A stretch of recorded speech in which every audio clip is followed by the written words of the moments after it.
ನಿಮ್ಮ ಹೆಂಡತಿ ದಪ್ಪ ಇದ್ರೆ ಬುಲೆಟ್ ಬೈಕು ತಕ್ಕೊಳ್ಳಿ, ನಿಮ್ಮ ಹೆಂಡತಿ ತೆಳ್ಳಗಿದ್ರೆ ಸ್ಪ್ಲೆಂಡರ್ ತಕ್ಕೊಳ್ಳಿ, ನಿಮ್ಮ ಹೆಂಡತಿ ಕುಳ್ಳುಗಿದ್ರೆ ಆಕ್ಟಿವಾ ಮೊಂಡ ತಕ್ಕೊಳ್ಳಿ, ಮದುವೆನೇ ಆಗಿಲ್ಲ ಅಂದ್ರೆ ನೆಮ್ಮದಿಯಾಗಿ ಉಸಿರು ತಕ್ಕೊಳ್ಳಿ,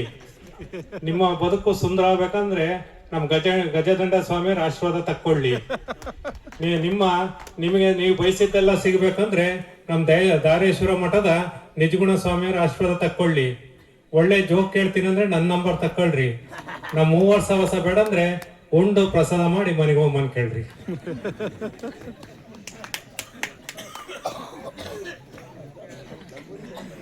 ಇಷ್ಟ ತನಕ ಮಾತನಾಡಿದ ಒಟ್ಟು ಸಾರಾಂಶ ಹೇಗಿತ್ತಂದ್ರೆ,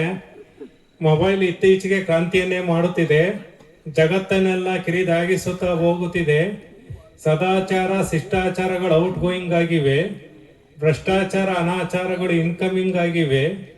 ಮಹಾತ್ಮರು ಬೋಧಿಸಿದ ರೀತಿ ನೀತಿಗಳೆಲ್ಲ ವ್ಯಾಪ್ತಿ ಪ್ರದೇಶದ ಹೊರಗಿದ್ದಾವೆ, ಶಾಂತಿ ನೆಮ್ಮದಿ ನಾಟ್ ರೀಚಬಲ್ ಆಗಿದೆ, ಮಾನವೀಯತೆ ಸ್ವಿಚ್ ಆಫ್ ಆಗಿದೆ,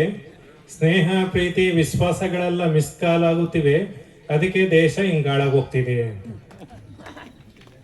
ಅವಾಗ ನಮ್ಮ ತಾತ ಮುತ್ತಾತಕ ನಮ್ಮ ಜೀವನ ಹೇಗಿತ್ತಂದ್ರೆ, 10 ವರ್ಷಕ್ಕೆ ತಾಯಿ ಕೈ ಹಿಡಿಯೋದು ಬಿಟ್ಬಿಡು, 20ನೇ ವರ್ಷಕ್ಕೆ ಗೊಂಬೆ ಜೊತೆ ಆಟ ಆಡೋದು ಬಿಟ್ಬಿಡು,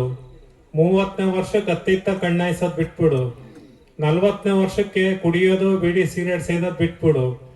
50ನೇ ವರ್ಷಕ್ಕೆ ಇನ್ನು ಆಸ್ತಿ ಮಾಡಬೇಕೆಂಬ ಹುಚ್ಚು ಬಿಟ್ಬಿಡು,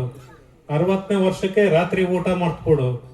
70ನೇ ವರ್ಷಕ್ಕೆ ಹೋಟ್ಲಿಗೆ ಹೋಗೋದು ಬಿಟ್ಬಿಡು, 80ನೇ ವರ್ಷಕ್ಕೆ ಇನ್ನೂ ಮಂಚದ ಮೇಲೆ ಮಲಗ್ತೀನೆಂಬ ಹುಚ್ಚು ಬಿಟ್ಬಿಡು, 90ಕ್ಕೆ ನಾನು ಇನ್ನೂ ಬದುಕೇನೆಂಬ ಆಸೆ ಬಿಟ್ಬಿಡು, 100ಕ್ಕೆ ಈ ಪ್ರಪಂಚವನ್ನೇ ಬಿಟ್ಬಿಡು.